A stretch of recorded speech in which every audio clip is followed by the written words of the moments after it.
Once upon a time, on Prompted Writing Podcast, Erin writes a poem about the world's worst interview. I write the opening to a film about a Shakespearean celebrity gossip, and Bella proves that jellyfish deserve stories too. Plus, we discuss how to open a story. Bella, hit the theme tune.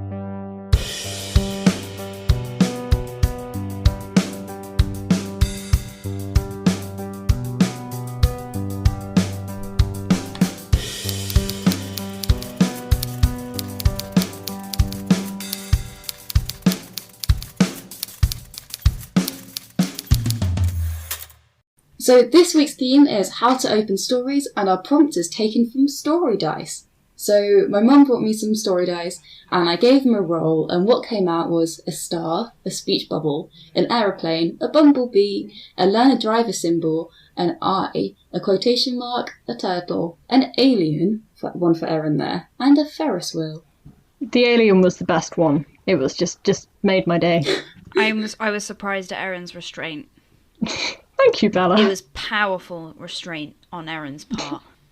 I do It's try. not just writing an entire piece about the alien. I didn't write an entire piece about the alien. I was good. I'm going to read your piece, and there's going to be a tiny little alien invasion at the end, and I'll go, yeah, that makes sense now.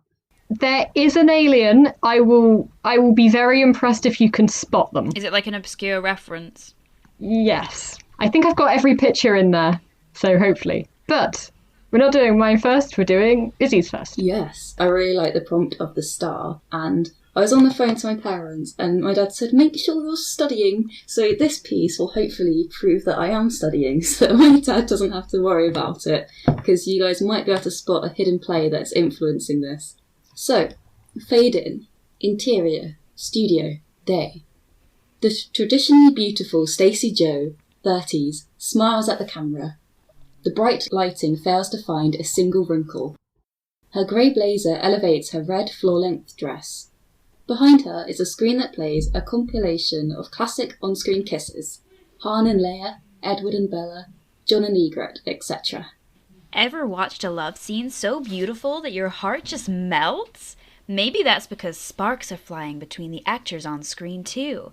I'm Stacey Jo, and here are my top 10 on-screen couples who are dating in real life.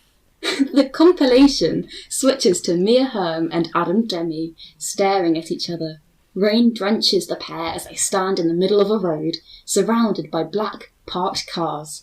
Adam puts a hand around her waist. You all cried at last week's episode of The Dreamer, where Bea finally admitted her feelings to Augustus. But in real life, Adam Demi and his co-star Mia Herm have had no troubles falling in love. Mia stands on tiptoes as Adam pulls her into a kiss. Stacey's gossip fades out as the sound of rain comes in. It's rumored that Mia auditioned for the role when she found out Adam was playing Augustus. I mean, who wouldn't try to get close to this dreamboat? Other sources say this pair had so much chemistry on set, they just had to... Exterior. Street movie set. Day. Mia and Adam continue their kiss in the street. Adam runs his hands through her hair, knocking a frizzy lock in front of her face. Cut. Take 5. The two split apart and a runner turns the rain off. Stage lights, sound desks and camera crew fill the scene. Mia runs into the towel her hairstylist holds out for her. The stylist wraps Mia's frizzy locks around curlers and mists them with hairspray. Oh, you had me in tears. I like crying myself. Knowing Gus, he'll probably need another 10 more takes. Adam grabs his phone from the camera woman behind Mia on the side of the street. Is that so bad? My first shoot took 20 takes. This isn't my first shoot. Adam isn't convinced as he sits next to her. Gus glares at Mia from his director's seat. Doing anything after work? Takeaway of Lucas? Mia turns to her stylist. I smudged my eyeshadow, didn't I? Adam furrows his eyebrows at Gus. Not really. I'll get April to have a look. Eyes fixated on Mia and Adam, Gus stands up from his chair. Interior, Theo's office, day. Lisa places a tray full of tea and biscuits to Theo's desk, kisses her partner's cheek, and sits next to him. Adam pours Mia a drink, then himself. He dunks the biscuit into his tea. We're getting married tomorrow. Congratulations. It's not hard, falling in love. Took me seconds. So I heard. There's a knock at the door, and Lucas enters holding a sack of parcels. He hands the top parcel to Gus, then sees Mia. Thought you were on set today. Me too. Gus opens the parcel. It's a stack of magazines with Lucas and Mia holding hands on the front cover. The headlines all follow the same story. Is Mia Hearn cheating on the dreamer star Adam Demi? Interesting. Love a bit of screenplay. Okay, you said this is based off a play and I cannot guess it. What is the play, Izzy? Well, that's just the opening of a play that's going to be about Mia is supposed to be paired up with Adam because it will do the show a lot of good in terms of publicity, but actually she wants to date Lucas instead. Later, a fan will come running on set, and this is a fan of Adam. Are you getting it yet? What? Are you sure I've read the play? And then all of the characters end up running away so that they can kind of explore the love interest that they want to explore. Midsummer Night's Dream. There we go. Oh, I see. I was reading that this morning. How did I not get that?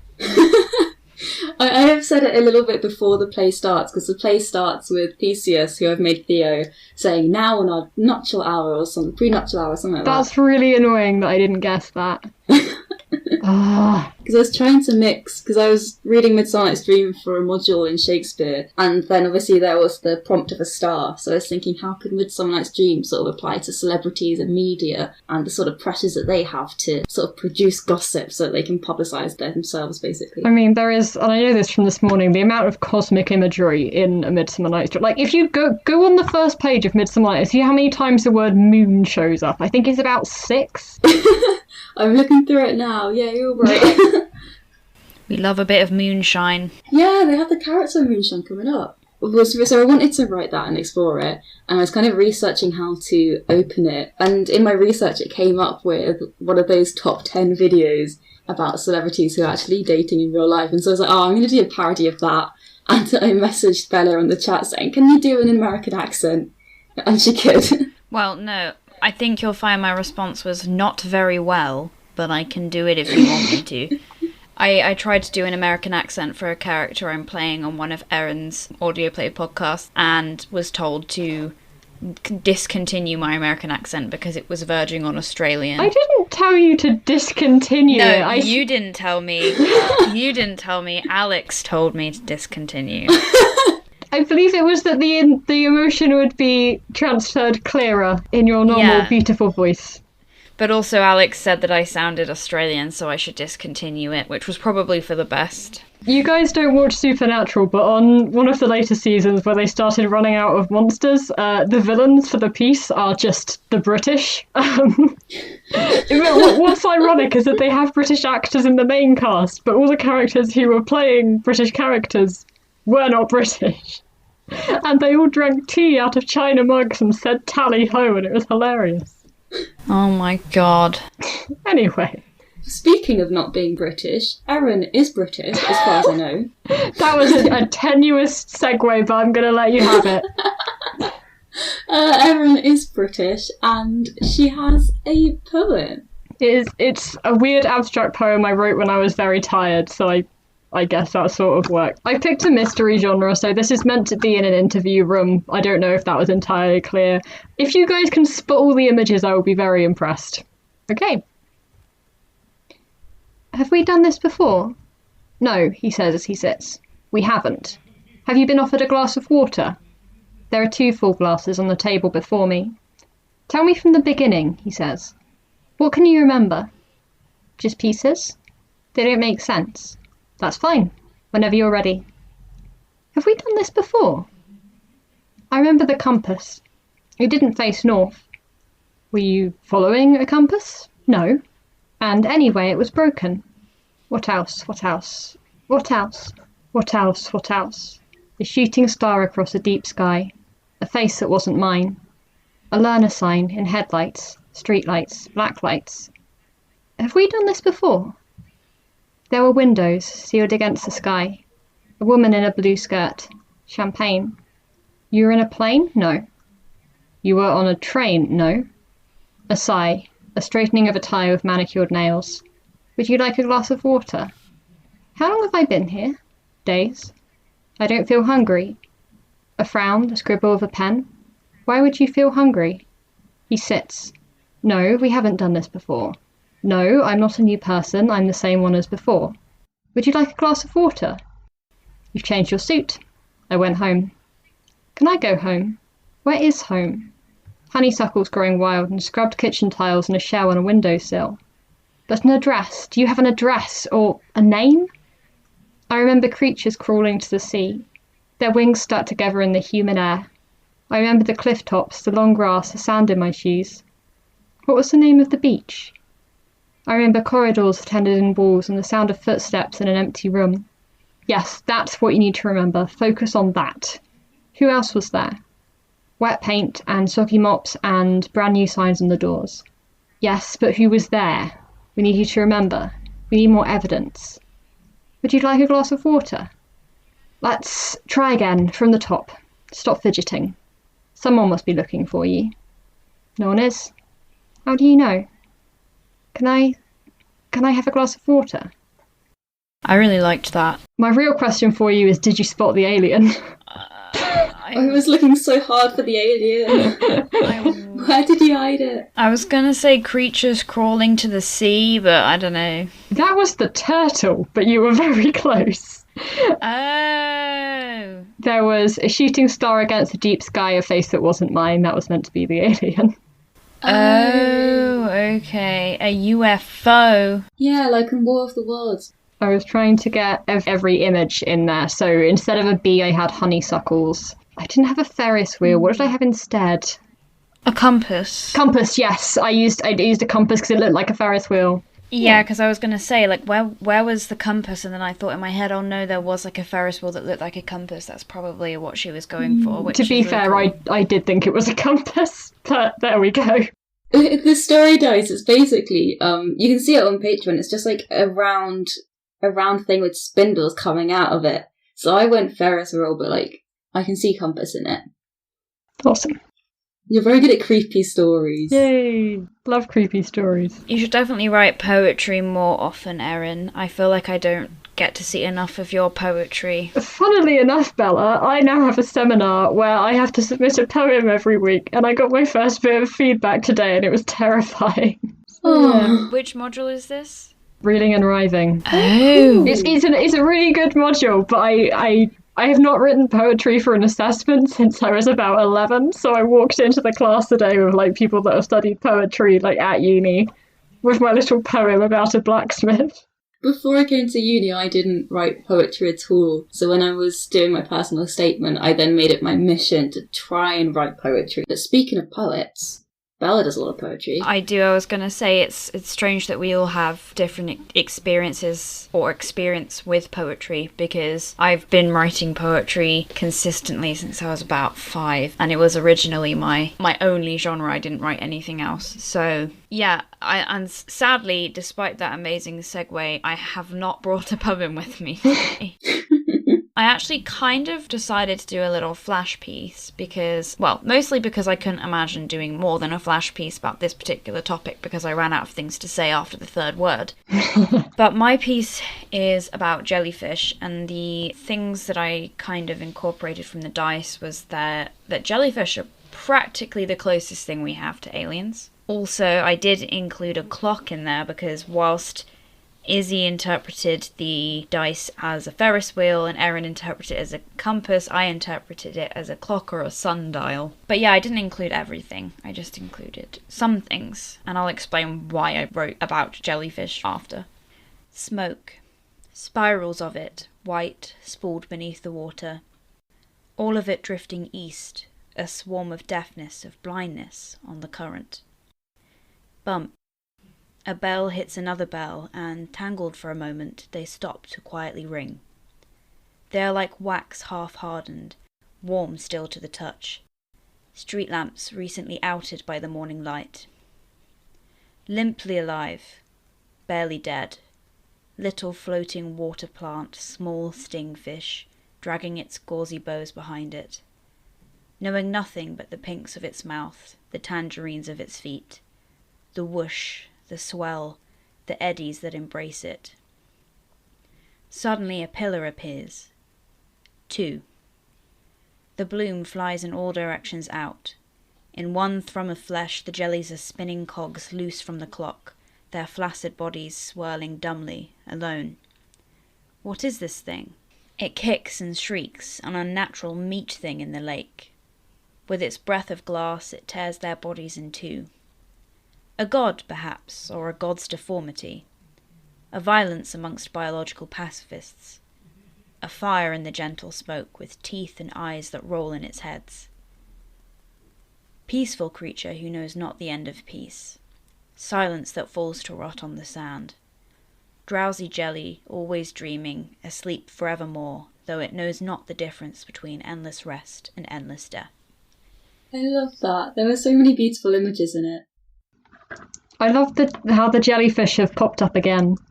Yeah, There is a reason for that. I'm not obsessed with jellyfish, I swear. I might be a little bit obsessed. Would you like to explain the reason why? I was in a creative writing seminar yesterday, actually. We had to come up with a story idea for that seminar, and I got picked on. And the story idea I came up with was a story about jellyfish, but only from the perspective, or sort of the perspective surrounding jellyfish, because the reading that we'd done that week was The Science of Storytelling. And in The Science of Storytelling, William Storr basically says that psychologically humans are only interested in stories about other humans. So if you write about animals, usually they're anthropomorphized. So I said to my tutor, well, I bet I could write a story about jellyfish, and they don't even have brains, and I bet I could get someone to be interested in it. And the seminar continued, and at the end of the seminar, he said to the class, please can you write an opening for next week, an opening of a story that will entice me in. You can write about whatever you want. Except for you, Bella, I want you to write an opening to a jellyfish story, and I want to be enticed by it. So I sort of played myself a little bit there, and here I am with a story about jellyfish from the perspective of the jellyfish, which was incredibly difficult because jellyfish literally don't have brains, they don't have ears, they don't have a heart, they don't have eyes, they can't really perceive anything. It was very abstract when I wrote it. It was very confusing, and then the humans that are actually in the piece aren't described like you would usually describe humans. They're pillars, which is their legs, or meat things.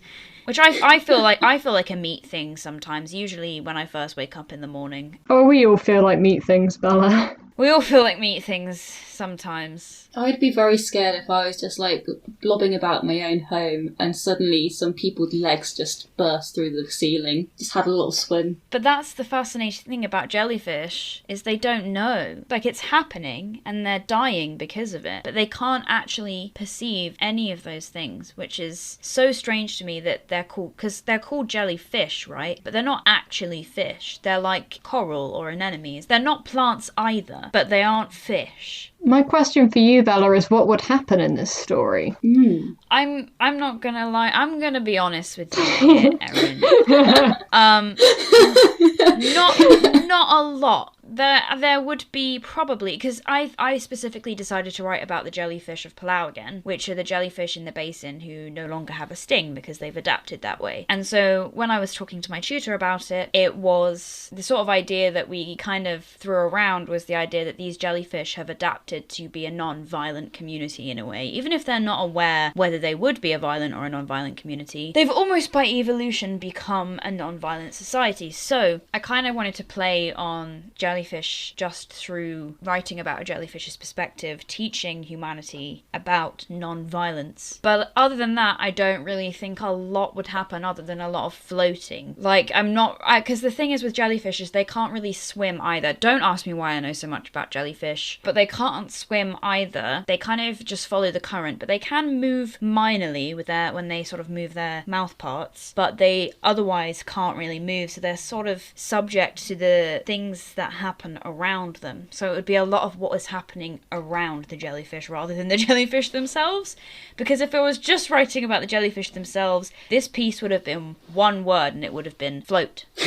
Bella, can we have a movie night where I show you that one Star Trek movie where they have to save a whale, and that's the only point of the movie, is they have to save a whale? Yes, you can. I would Wonderful. love to see that. I want to see the story of someone going too far out to sea, finding a pacifist jellyfish and using it to help it float, and the jellyfish is just sort of happy to be of assistance. I don't think that would work very well. Jellyfish can't swim.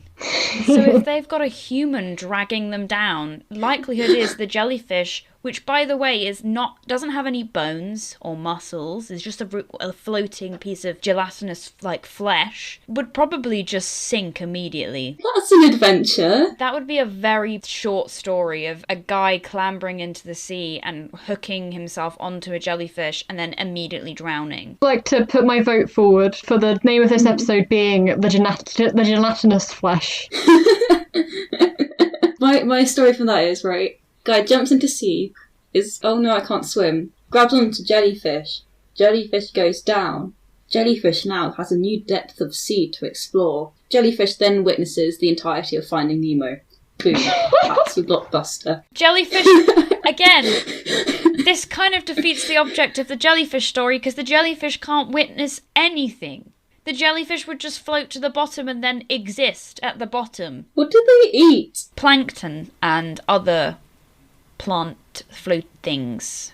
Do you think jellyfish are relaxed? I think that they aren't anything, and I feel like because they aren't anything, they are therefore by default relaxed. If you can't feel anything, see anything, hear anything, are you therefore content?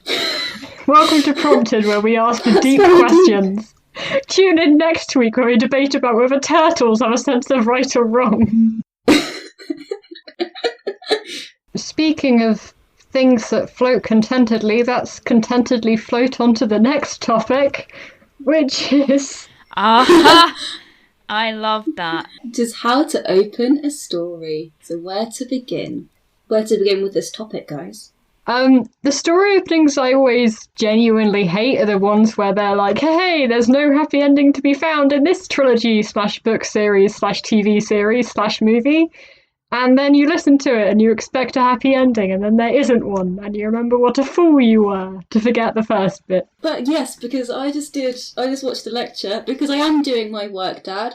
And she said of how in every single Shakespeare play, the whole play is summed up in the first line. Because that's what it's all about. Like, with the example of Midsummer Night's Dream, now, fair Hippolyta, our nuptial hour draws on apace.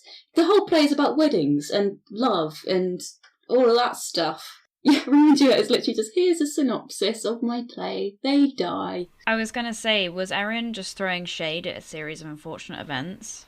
It was a series of unfortunate events and Darren Shan and possibly being human, and I'm trying to think of others. There are so many others. You don't like those kind of openings? I respect the fact that they're there. I hate the fact that at the end of them, I've always forgotten the fact that they told me there wasn't a happy ending, and then I'm irritated at myself for not seeing it coming. Because I like happy endings, and I never get them anymore. Oh. I don't like the film Ex Machina because it references the plot device, Deus Ex Machina, and it basically then tells you in the film title how the film ends, because it's saying, oh, this film is going to be about a problem that's impossible and no one can solve, and then obviously abruptly gets resolved by a weird twist, and I don't like that. I mean, I assumed it was because Ex Machina means the machine, but you've now drawn attention to another thing which has told me there's not going to be a happy ending, which I didn't realise, so thank you for that. I'll add it to the list. That'll go under Darren Shan. It doesn't mean there's going to necessarily be an unhappy ending, but it's like, oh, this thing is suddenly resolved by this unlikely thing. Also, hot tip, don't watch Ex Machina with your parents, which is what I made the mistake of doing. Not a family film, everyone. Do you know what also isn't a family series that I tried to watch with my parents? Game of Thrones?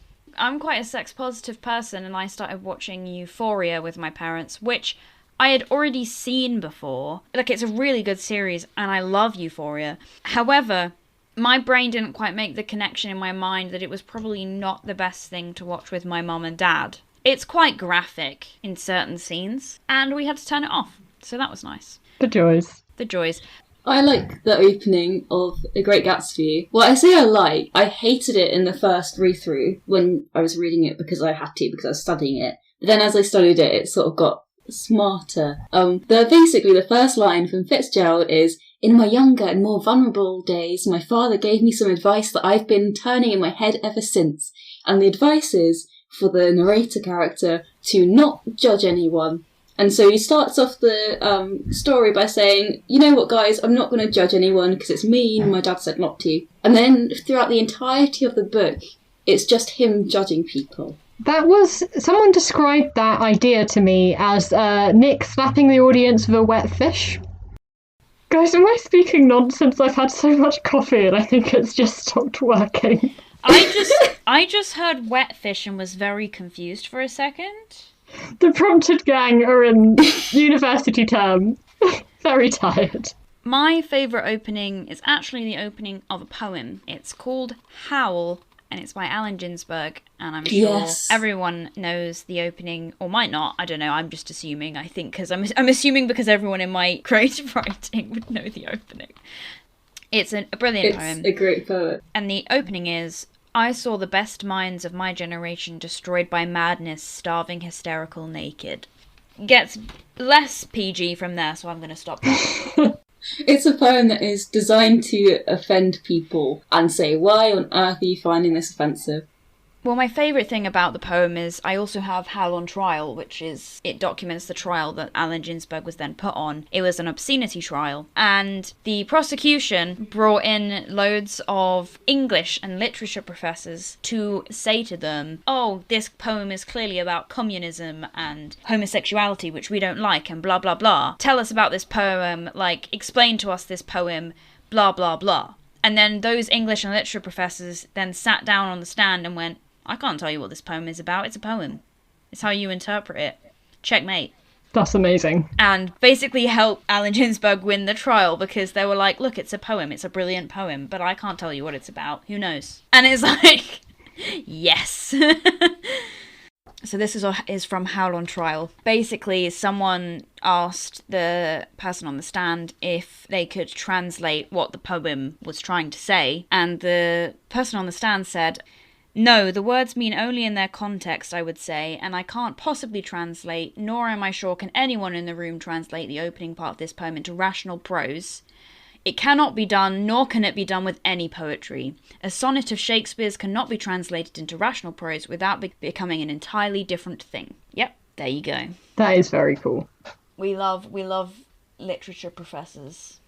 The trial is beautiful. I love reading books and poems that used to be banned for random reasons. Because it's like, why do people ever think that this is horrible? It is ridiculous that there was an obscenity trial about it. Like, there obviously wouldn't be now, but it's like, back then it was the 50s, and everyone had a stick up their behinds. Is that the technical term, Bella? Don't worry. I restrained myself. Don't worry. I'm very proud of you.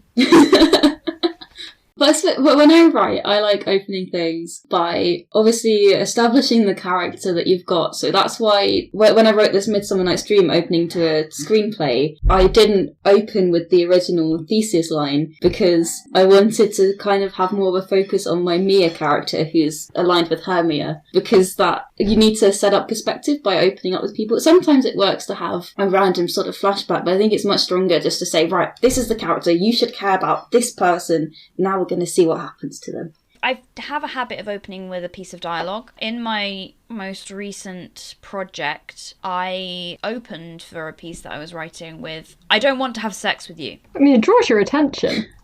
And then immediately like, whoa, hang on. Why? And it turns out the piece is just set in a garden, and a guy who fully well knows the person who's saying it has just walked into the house to ask if the other character wants some fruit, and she's just sat up and just said to him, I don't want to have sex with you. And he's like, wait, whoa, I've just come offering melon. But that's the start of the piece. I vary my openings. I can't think of a definite one I do. One that I did recently, which was a lot of fun, is the podcast that Bella was doing a American accent in for the rehearsals. It was someone trying to write a report, but they were doing it verbally into a recorder, and they just kept getting interrupted every few lines by a new character coming in the door. So it was quite a cool way of being like, look, this is how many people are in this podcast, this is how many are in a very confined space, and this is how annoying they all are to each other. So that was fun. I did enjoy writing that, and I did enjoy recording that, because watching people wait for their cues and then springing into character is always lovely to see. I did really like that, and I even created a TikTok about that podcast, which was funny. I had so much fun making it. The TikTok was glorious. What about you, Izzy? I'm trying to think now. I always like to open. It's the opening always. I don't know whether Erin gets the same because Erin also writes lots and lots of plays and things.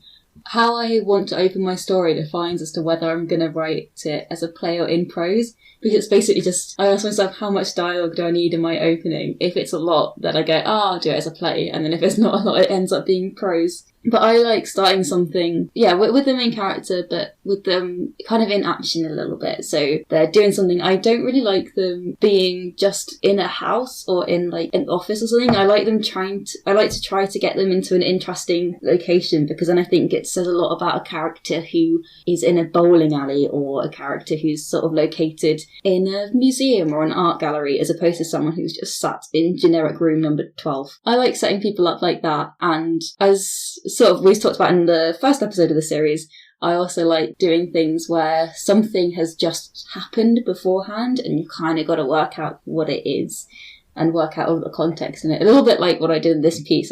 I opened it by having the YouTube person talk about the relationship that Adam and Mia have been sort of pretending to have or are supposed to have. I kind of have the readers working out what the context is. Before openings, you need an idea. So how do you guys like to come up with prompts? And what prompts do you like to use? Because we used quite a different one this time. We used a sort of more visual one. But then we also usually use things like sentences and stuff like that. So what do you guys think?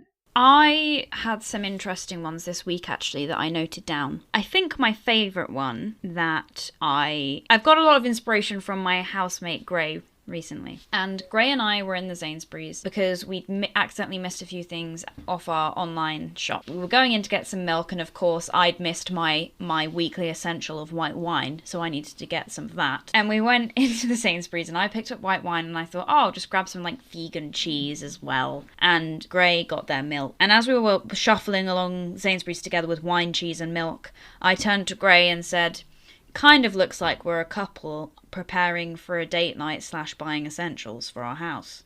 And Gray turned to me and very seriously said, just a couple of queers and their dietary requirements. And I wet myself in the middle of the Sainsbury's because that was so funny to me. And then they went, what? It's very nearly true. And I was like, no, Gray, it's entirely true. We are both queer and we both have dietary requirements. I just don't like how very casually you said that in front of many old women in the Sainsbury's. So that was a great prompt I came up with, but I don't know if we'd actually be able to use that. That would be a difficult as one. A prompt. Also, we're all black holes on this blessed day was another one someone said to me, and I really liked that as a prompt as well. Where did that come from? I don't remember. Someone said it in my house. Basically, my house is a hub for interesting prompts.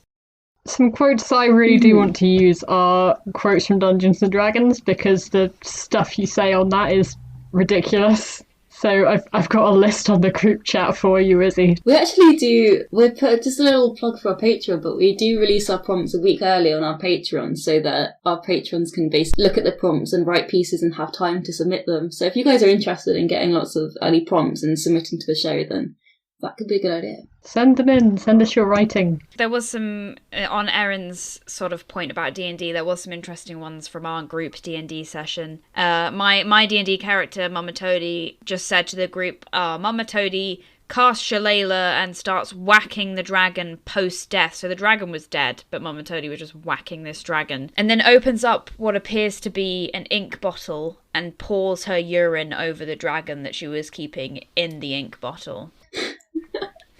Yeah, you'll never know why she had urine in an ink bottle, but she did. Did she have any ink? No, she dumped the ink out and peed into the ink bottle so that she would have pee on her instead of ink. And I will never reveal to you why. Well, it's probably obvious, but basically Mama Toady does a lot of water spells, and I'd convinced the DM that rather than having a drop of water do my water spells, I could have a drop of urine if I so wished. I mean, that makes sense.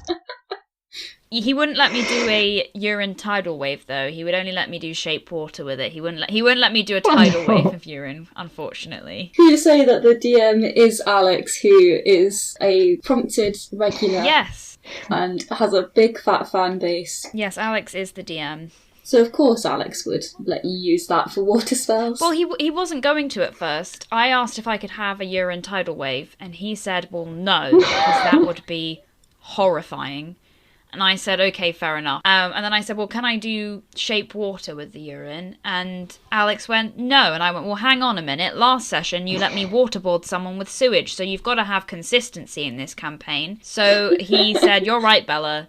You've called me out on that one. You can have the urine to shape water with. So there you go. That's how you're defeating Alex. With logic, clearly. Speaking of clear logic, it's logical that we should end the show now because we're coming up to the end of our recording time. So thanks so much to all of our writers on today's show. I enjoyed both your pieces loads and loads. And thank you so much to everyone for listening. To support us, subscribe to our Patreon, which is www.patreon.com/promptedwritingpodcast for bonus content and shout-outs at the end of the show. And our YouTube, which is Prompted Writing Podcast, which we launched last week, and that's just gone amazing. So thanks so much for that, guys. And be sure to leave us a review telling us what you think on the platforms that you're on, and comment and all of that stuff. For more prompts and writing, find us on Instagram on @PromptedWritingPodcast. And thank you so much again for listening.